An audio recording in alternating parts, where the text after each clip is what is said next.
Hello students, इस video में हम लोग डिस्कस कर रहे हैं test of significance of difference between two means for large samples. That means दो सैंपल मीन हमें दिए हैं, X bar be the mean of sample size n1 from a population with mean mu and variance sigma 1। That means sample mean X bar हमें दिया है, population sample size हमें n1 दी है, first population mean जो है वो mu 1 और variance sigma 1 square दिया है। ऐसे ही second sample x1 x2 bar mean sample size n2 second sample के लिए ये सैंपल लिया है पॉपुलेशन जिसका मीन म्यू1 है और वेरिएंस सिग्मा 1 स्क्वायर है। राइट, तो हमें इन दोनों सैंपल मीन का जो डिफरेंस है वो सिग्निफिकेंस है या नहीं वो चेक करना है।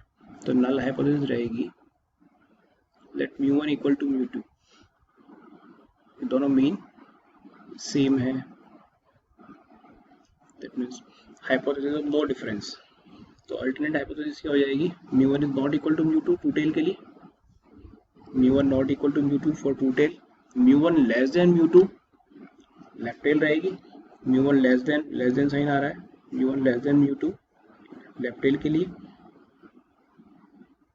राइट, तो जो टेल है अल्फा, जो क्रिटिकल रीजन है या रिजेक्टेड रीजन जो है वो लेफ्ट हैंड साइड में आ रहा है। अल्फा म्यू1 ग्रेटर देन म्यू2 उस केस में जो क्रिटिकल रीजन आएगा वो राइट हैंड साइड में आएगा, नॉर्मल कर्व की राइट टेल सिंगल टेल आएगी, यहाँ भी सिंगल टेल यहाँ डबल टेल है दोनों साइड।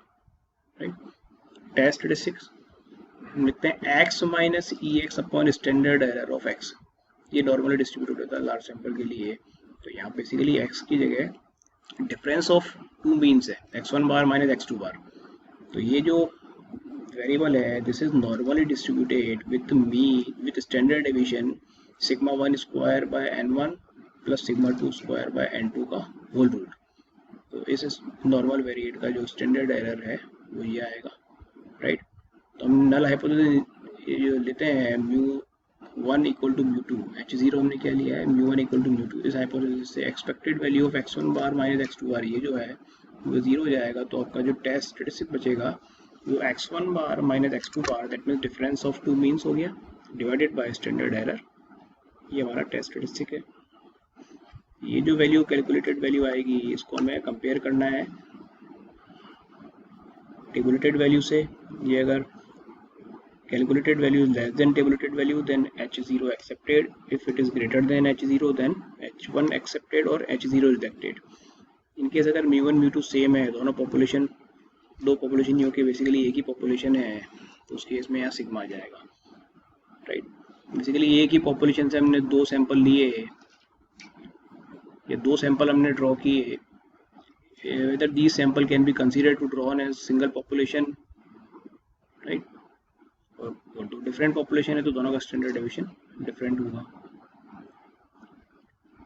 एग्जांपल से देखते हैं हम, random sample of 1000 worker from south India show that there mean wages is rupees 47 per week with a standard deviation rupees 28, and random sample of 1500 worker from North India gives a mean wages of rupees 49 per week with a standard deviation of rupees 40।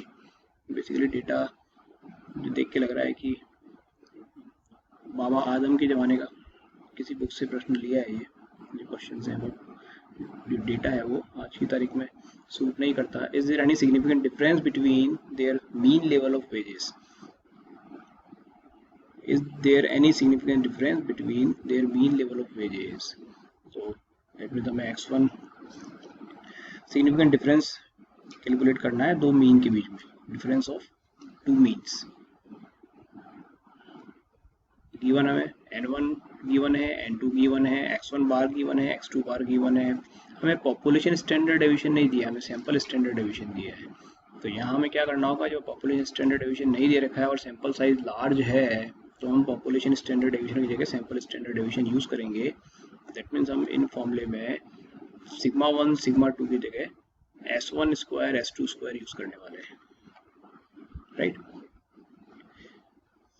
Null hypothesis h0 is mu1 equal to mu2, that means there is no difference in both these means, right? There is no significant difference between mean level of wages दोनों population के mean level of wages में कोई difference नहीं है. That means northern India और south India के mean wages में कोई डिफरेंस नहीं है. दोनों पॉपुलेशन की मीन वेजेस समान है, इक्वल है, can be considered as equal, right? Alternative hypothesis, these two are not equal. अगर कभी कहे कि can that these data indicate that the wages in northern India is significantly larger than the mean wages of south India, तो फिर उस case में northern India का south India से लार्ज है तो ग्रेटर देन, या स्मॉल है तो लेस देन, फिर हम सिंगल टेल यूज करते हैं. यहाँ क्लियरली डिफरेंस सिग्निफिकेंट है या नहीं. जब ये कह रहा है तो उस केस में टू टेल यूज नहीं करना है हमें, वन टेल यूज नहीं करना है हमें, टू टेल यूज करना है. चाहे μ1 लेस देन μ2 हो या μ1 ग्रेटर देन μ2 हो, ये हमारे लिए मायने नहीं रखता है, राइट? तो क्लियर है. नल हाइपोथेसिस μ1 इक्वल टू μ2, दोनों पॉपुलेशन के मीन जो है वो इक्वल है. अल्टरनेटिव हाइपोथेसिस नॉट इक्वल, दोनों इक्वल नहीं है. टेस्ट रेडियस कैलकुलेट किया हमने. टेस्ट रेडियस z की वैल्यू आ रही है -1.47, मॉड z इज 1.47 और अल्फा 5% लेवल ऑफ सिग्निफिकेंस के लिए z alpha is 1.96 for two-tailed test. Calculated value is less than the critical value of z. That means H0 accepted. That means there is no significant difference between two main level of wages. कोई difference नहीं है, right? तो basically हर question में same काम रहेगा. सबसे important जो step है वो नल हाइपोथेसिस और अल्टरनेटिव हाइपोथेसिस चूज करना और देन टेस्ट स्टैटिस्टिक्स का फॉर्मूला अप्लाई करना. ये हमने कर दिया. उसके बाद तो हर क्वेश्चन, हर टाइप की प्रॉब्लम में ये मेथड सेम है कि जो भी वैल्यू आती है, पर्टिकुलर लेवल ऑफ सिग्निफिकेंस हमें दिया है, उसके अकॉर्डिंग क्रिटिकल वैल्यू हम आइडेंटिफाई कर लें, कैलकुलेटेड वैल्यू कंपेयर करें. अगर calculated value less than critical value है then null hypothesis accepted, otherwise rejected.